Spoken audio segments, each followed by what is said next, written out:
Welcome to GPT academy. প্রিয় শিক্ষার্থীরা, আজকে আমি তোমাদের চতুর্থ শ্রেণীর 2026 রাইমেন প্রশ্নবিচিত্রার প্রথম পর্যায়ের মূল্যায়নে আজকের আমি তোমাদের গণিতের 2 নম্বর পল স্কুলটা সম্পূর্ণ সমাধান করব। তো চলো, 2 নম্বর পল স্কুলের প্রথম প্রশ্ন কী বলা আছে যে মানের অধক্রমে সাজাও। অধক্রমে কথা অর্থ হচ্ছে বড় থেকে ছোট। বড় থেকে ছোট সাজাতে হবে। আমাদের প্রথমে সংখ্যাগুলোর মধ্যে সবথেকে বড় সংখ্যা কোনটা আমাদের প্রথমে খুঁজে বের করতে হবে। দেখতে পাচ্ছি এখানে সবথেকে বড় সংখ্যা দেখো, এখানে 400 আছে, 600, 500, 600, 500। এখানে সবথেকে বড় দেখতে পাচ্ছি 600, দুটো বড় আছে। এর মধ্যে দেখো এই দুটোর মধ্যে সবথেকে বড় কোনটা বেছে নেবে? সবথেকে বড় হচ্ছে দেখো 637 আর 602। এর মধ্যে বড় কোনটা? এর মধ্যে বড় হচ্ছে 637। প্রথমে আমরা 637 লিখে দেবো, তারপরে গাড়াদান দিয়ে দেবো, এটা কেটে দাও। তারপরে আছে 602। দেখো 602, 602, 602-এর থেকে বড় এই দুটো হয়ে গেছে। দেখো বাকি তিনটে আছে, 425, 527 আর 508। এর মধ্যে বড় দেখতে পাচ্ছি আমরা 500, দুটো বড় আছে, সুতরাং 527 আর 508। এই দুটোর মধ্যে বড় কোনটা হবে? এই দুটোর মধ্যে বড় দেখতে পাচ্ছি 527, এটাও আমরা কেটে দেব। 527 গ্যাডার দিয়ে দেবো, 527টা আমরা কেটে দিলাম। তারপরে দেখো 508, 508 হচ্ছে, তারপরে গ্যাডার দেন, শেষে একটা আছে 425, 425। এটা হলো তোমাদের মানের অধক্রমে সাজানো। চলো পরের প্রশ্ন কী বলা আছে? মানের ঊর্ধ্বক্রমে। ঊর্ধ্বক্রমে অর্থাৎ ছোট থেকে বড়। দেখো এদের মধ্যে হচ্ছে সব থেকে ছোটো কোনটা আমাদের প্রথমে বের করে নিতে হবে। ছোটো কোনটা? দেখো 800 আছে, 600, 700, 500 আর 700। দেখতে পাচ্ছি এর মধ্যে ছোট হচ্ছে তোমাদের 500, ছোটো আছে, 700 আছে তোমাদের দুটো, আর 600, তারপর 800। তাহলে দেখতে পাচ্ছি 531 সব থেকে ছোটো হচ্ছে। সব ছোটোটা আমরা প্রথমে লিখব 531। গাটা লেস দেন দেবো আমরা, লেস দেন অর্থাৎ অপেক্ষাকৃত কম বলা হয় 531। এর থেকে বড় কোনটা হবে? এর থেকে বড় হচ্ছে দেখতে পাচ্ছি আমরা 682, 682। এর থেকে বড় কোনটা হবে? 682 থেকে আমরা এটা এই দুটো কেটে দেবো। 682 থেকে বড় কোনটা হচ্ছে? 720 আছে, 735। অবভিয়াসলি এটা বড় হবে 735। এর থেকে বড় কোনটা হবে? 720। আর 720 থেকে বড় কোনটা হবে? সব থেকে বড় হচ্ছে 870, 870। কেমন? চলো পরের প্রশ্ন দেখি। পরের প্রশ্ন বলা হচ্ছে, দেখো গয়ের দাগের প্রশ্ন। গয়ের দাগের প্রশ্ন কোনটা বলা হচ্ছে যে 7, 8, 0, 9 এই চারটি অঙ্ক দ্বারা গঠিত 4 অঙ্কের ক্ষুদ্রতম সংখ্যা আমাদের লিখতে হবে। চলো 4 অঙ্কের ক্ষুদ্রতম সংখ্যা আমরা সহজে লিখতে পারি। সব থেকে ছোটো হচ্ছে 0, 0 হয় না, তার পরের সংখ্যাটা হবে দেখো শূন্যের পরবর্তী সংখ্যা হচ্ছে 7। প্রথমে আমরা 7 লিখব, তারপরে 0 লিখব। এরপর বড় হচ্ছে 8, আর এর থেকে সব থেকে বড় হচ্ছে 9। তাহলে কত হচ্ছে? 7,000 হচ্ছে 7,089। এটা তোমাদের সঠিক উত্তর। চলো পরের প্রশ্ন থেকে আমরা ঘয়ের দাগের গুণ্য ও গুণক পরস্পর স্থান বদলালে তার মান কী রূপ থাকে? যে গুণ্য ও গুণক পরস্পর স্থান বদলালে তার মান কী রূপ থাকে? আমরা জানি মান অপরিবর্তিত থাকে। তোমরা কি লিখবে? মানটা অপরিবর্তিত থাকে। তোমাদের ঘয়ের দাগের একের ঘয়ের উত্তরটা হচ্ছে, একের ঘয়ের উত্তর অপরিবর্তিত থাকে, অপরিবর্তিত থাকে, অপরিবর্তিত থাকে। চলো পরের প্রশ্ন দেখি। পরের প্রশ্ন কী বলা আছে? ঘয়ের দাগের হয়ে গেছে। এবার দেখো উমর দাগে কী বলা আছে? 12 ঘন্টার ঘড়িতে যখন দুপুর 2:34 তখন 24 ঘন্টার ঘড়িতে কটা বাজে? 12 ঘন্টার ঘড়িতে যখন দুপুর 2:34 হয়, তখন 24 ঘন্টা ঘড়িতে কটা বাজবে? তাহলে 24 ঘন্টার ঘড়িতে আমরা যখন 12 ঘন্টা ঘড়িতে দুপুর 1টা হয়, তখন 24 ঘন্টা ঘড়িতে তখন দুপুর কত হয়? 13 হয়।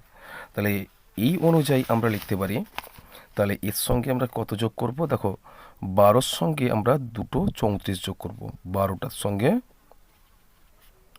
2:34 যোগ করব। 2:34 যোগ করলে কত হবে? তাহলে 12, 13, 14, তাহলে 14টা কত হবে? 14টা 34, 14টা 34 হচ্ছে। চলো পরের প্রশ্ন দেখি, পরের প্রশ্ন কি বলা আছে। পরের প্রশ্ন দেখো, বলেছে 2-এর দাগের যোগ ও বিয়োগ করো। এখানে তোমাদের যোগ একটা আছে আর ক্ষয়ের দাগেরটা বিয়োগ আছে। ক্ষয়ের দাগের যোগ, ক্ষয়ের দাগের বিয়োগ। ক্ষয়ের দাগের যোগটা দেখো, তাহলে 8-এর সঙ্গে কত যোগ করলে, দেখো 8-এর সঙ্গে কত যোগ করলে আমাদের 4 হবে। আমরা জানি 8-এর সঙ্গে যদি আমরা 6 যোগ করি কত হচ্ছে? 14 হয়। 8-এর সঙ্গে 6 যোগ করলে 14 হয়। 14 4 হাতে 1, 2 2 4, আর 1 কত হবে? 5, 5 হবে। তারপরে হচ্ছে এদিকে দেখো 3-এর সঙ্গে কত যোগ করলে 1 হবে। আমরা জানি 3-এর সঙ্গে কত যোগ করব। 3-এর সঙ্গে যদি আমরা 8 যোগ করি, 8 3 11 হচ্ছে, তাহলে 11-র 1 হচ্ছে, হাতে 1, 5 6, আর 1 কত হবে? 7, 7154। কত উত্তর হলো? 7154। চলো পরের প্রশ্ন দেখি বিয়োগ। এখানেও দেখা যাচ্ছে বিয়োগ, দেখো এটা যোগ হয়েছে, এটা বিয়োগ হয়েছে। বিয়োগটা কী বলা আছে? 0 থেকে 9 বাদ যায় না অবভিয়াসলি, তাহলে 1 ধার করবো। তাহলে এখান থেকে 8-এর থেকে এখানে 1 ধার করলে এখানে 10 হচ্ছে, তাহলে এখানে 10 হচ্ছে। তো 10 থেকে আমরা আবার 1 ধার করবো, এখানে কত থাকবে? 9 থাকবে, এখানে 10 হয়ে যাবে। আবার 10 থেকে এখানে 1 ধার করবো, এখানে কত থাকবে? 9 থাকবে, এখানে 10 হয়ে যাবে। 10 থেকে 9 বাদ দাও, 10 থেকে 9 বাদ দিলে কত হয়? আমরা জানি 1 হবে। এখানে 9 থেকে 9 বাদ দাও, কত হচ্ছে? 0 হয়। 9 থেকে 9 বাদ দাও, 0 হচ্ছে। আর এখানে 8 থেকে 4 বাদ দাও, কত হচ্ছে? 8 থেকে আমরা 1 ধার করে নিয়েছি, এখানে 8 থেকে 1 চলে গেলে এখানে কত থাকে? 7 থাকে। 7 থেকে 4 বাদ দাও, 7 থেকে 4 বাদ দিলে কত হচ্ছে? 3 হচ্ছে। চলো 3-এর ক বিয়োগ করো। 3 বছর 8 মাস 13 দিন থেকে 1 বছর 11 মাস 27 দিন আমাদের বাদ দিতে হবে। তাহলে দেখো এখানে দেখো 8 মাস 13 মাস আছে, 13 মাস থেকে 27 মাস, সরি 27 দিন, 13 দিন থেকে 27 দিন আমরা বাদ দিতে পারি না। কী করবো? আমরা মাসের থেকে 1 ধার করবো, 1 ধার করলে দিনের ঘরে 30 যোগ হয়ে যাবে। 30 আর 13 যোগ করলে কত হবে? 43। 43 থেকে আমরা কত বাদ দেবো? 27 বাদ দেবো। 13 থেকে 7 বাদ দিলে কত হবে? 6। 13 থেকে 7 বাদ দিলে কত হবে? আচ্ছা 13 থেকে 7 বাদ দাও, কত হবে? 6 হবে। আর এখানে থাকলো কত? 3। 3 থেকে 2 বাদ দাও, কত হচ্ছে? 1। কত হচ্ছে? 16 দিন। এখানে কত দিন হবে? 16 দিন হবে। আর এখানে দেখো এখানে 7 মাস আছে, 7 মাস থেকে 11 মাস বাদ যায় না। বছর থেকে 1 বছর ধার করো, এখানে কত হচ্ছে? 30। এখানে সরি 12 হবে। 1 বছর সমান 12 মাস, এখানে 12 যোগ করে দাও। 12-র সঙ্গে 8 যোগ করো, 12-র সঙ্গে 8 যোগ করলে কত হবে? 20 হবে। 20 থেকে 11 বাদ দাও, কত হবে? 20 থেকে যদি আমরা 11 বাদ দিই তাহলে 9 হবে। এখানে 9 মাস হবে, 9 মাস, এটা হবে তোমাদের 9 মাস হবে। তারপরে এইখানে বছরে ঘরে 2 আছে, 2 থেকে 1 বাদ দাও, কত হচ্ছে? 2 থেকে 1 বাদ দিলে কত হচ্ছে?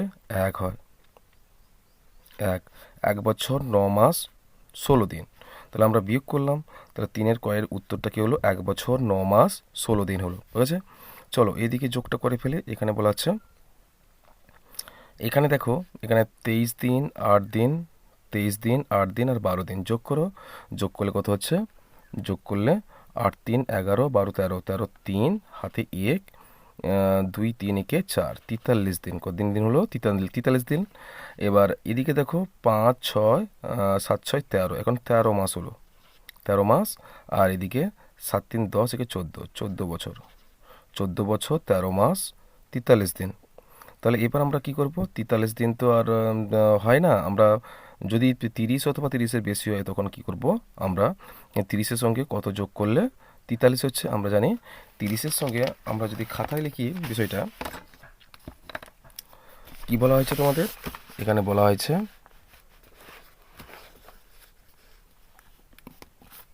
14 বছর আমাদের হয়েছে, 14 বছর 13 মাস 43 দিন। তাহলে আমরা যদি 30-এর সঙ্গে যদি 13 যোগ করি কত হচ্ছে? 43 হচ্ছে, তাই না? 43 দিন হলো। আর মাসের ঘরে কি হলো? মাস 12 অথবা 12 বেশি হবে না।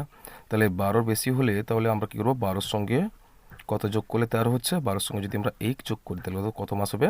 13 মাস হবে। আবার দেখো বছরের ঘরে যেমন আছে তেমন বসিয়ে রাখো 14।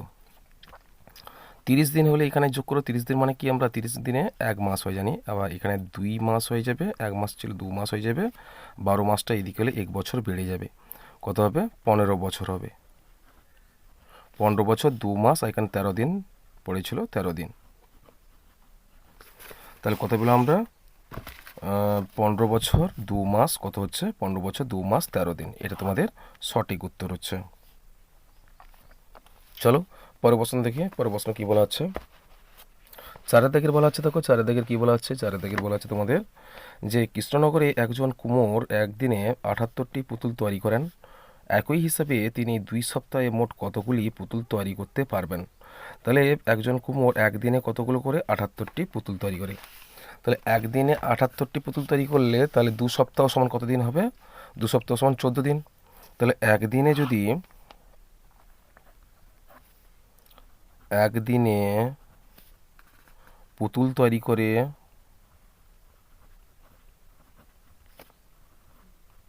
করে 78টি, তাহলে 2 সপ্তাহ সমান কত হয়, 2 সপ্তাহ সমান 14 দিন। তাহলে 14 দিনে পুতুল তৈরি করে কতগুলো, সমান বেশি হবে, একদিনে যতগুলো করে 14 দিনে বেশি হবে, সুতরাং গুণ করব। তাহলে 78 গুণিতক কত হচ্ছে, 78 গুণিতক 14। তাহলে 78-এর সঙ্গে আমরা যদি 14 গুণ করি কত হচ্ছে, 8 4 12, 8 4 বলা আছে 8 8 4 32, 32-এর 2 হাতে 3, 7 4 28, 29 30 31। তাহলে 8 আর 7, 2 9 7 3 10।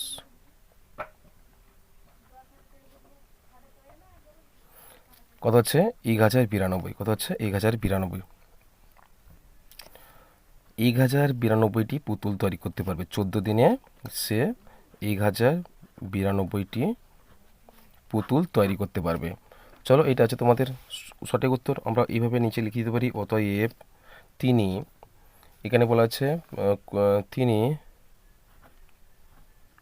তিনি 2 সপ্তাহে 1092টি পুতুল তৈরি করতে পারবে। চলো পরের প্রশ্ন দেখি, পরের প্রশ্ন কী বলা হচ্ছে। ক্ষয়ের দাগের প্রশ্ন দেখো, নীলাপিসি বলা আছে, নীলাপিসি 4 পেটি আপেল ও 5 পেটি কমলালেবু কিনলো। 1 পেটি আপেল 2200 টাকায় ও 1 পেটি কমলালেবু 1700 টাকায় কিনলো। কোন ফল কিনতে নীলাপিসি বেশি খরচ করলো ও কত বেশি খরচ করলো হিসাব করো। চলো তাহলে আপেলের ক্ষেত্রে যদি দেখি, তাহলে 1 পেটির দাম কত হচ্ছে, 1 পেটি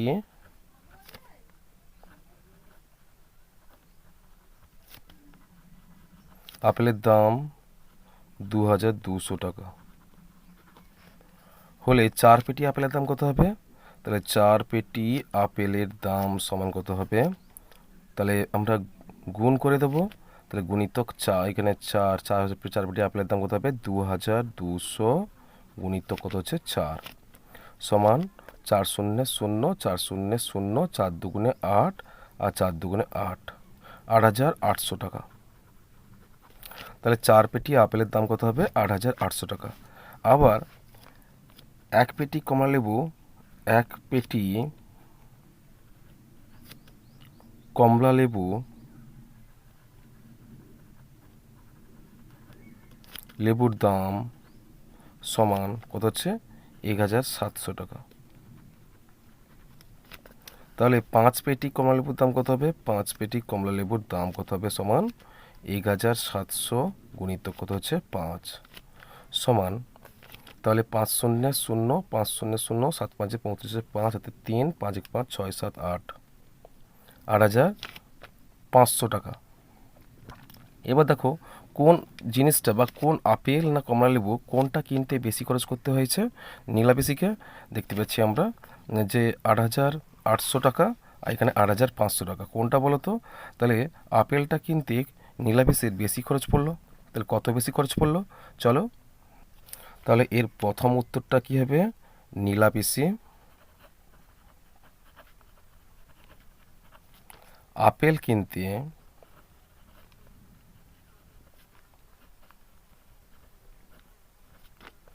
বেশি টাকা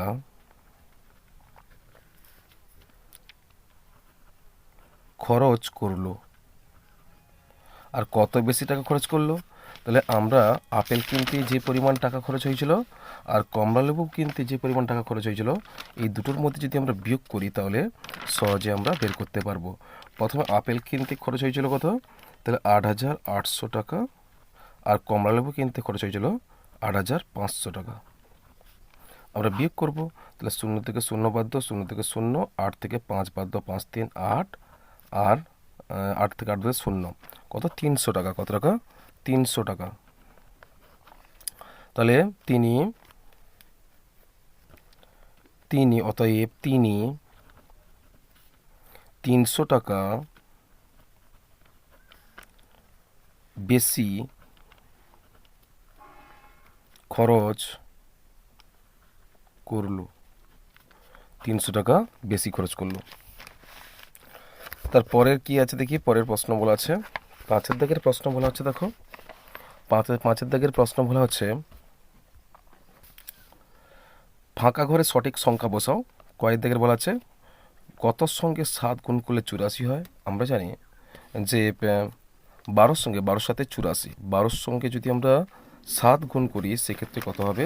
12-র সঙ্গে 7 গুণ করলে 84 হয়, 12-র সাথে 84। আর তোমরা এই সংখ্যাটা বের করার নিয়ম হচ্ছে, এখানে যদি গুণ থাকে তোমরা কি করবে? 84-র সঙ্গে 7 ভাগ করে দাও। 84-কে যদি 7 দিয়ে ভাগ করি সেক্ষেত্রে কী হবে?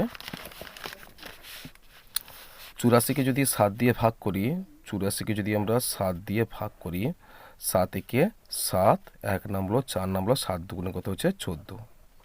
14 কত হলো? 12। কত হয়েছে? 12। তাহলে এখানে তোমাদের উত্তরটা কত হবে? উত্তর হবে 12। 12। তাহলে চলো ক্ষয়ের দাগে কী বলা আছে? 12-র সঙ্গে কত গুণ করলে 108 হবে? একই রকমভাবে 108-কে আমরা 12 দিয়ে ভাগ করব। তাহলে 108-কে যদি আমরা 12 দিয়ে ভাগ করি তাহলে কত হবে? তাহলে 108-কে যদি আমরা 12 দিয়ে ভাগ করি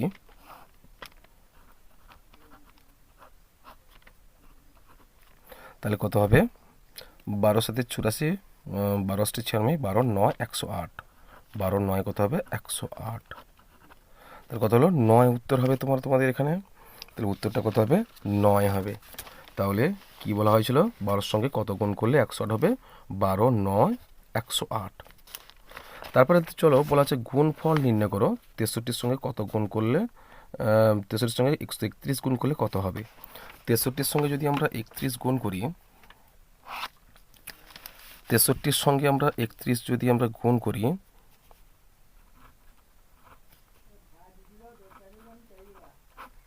তাহলে 1 3 3, 1 6 6, আর 3 3 9, 6 3 18।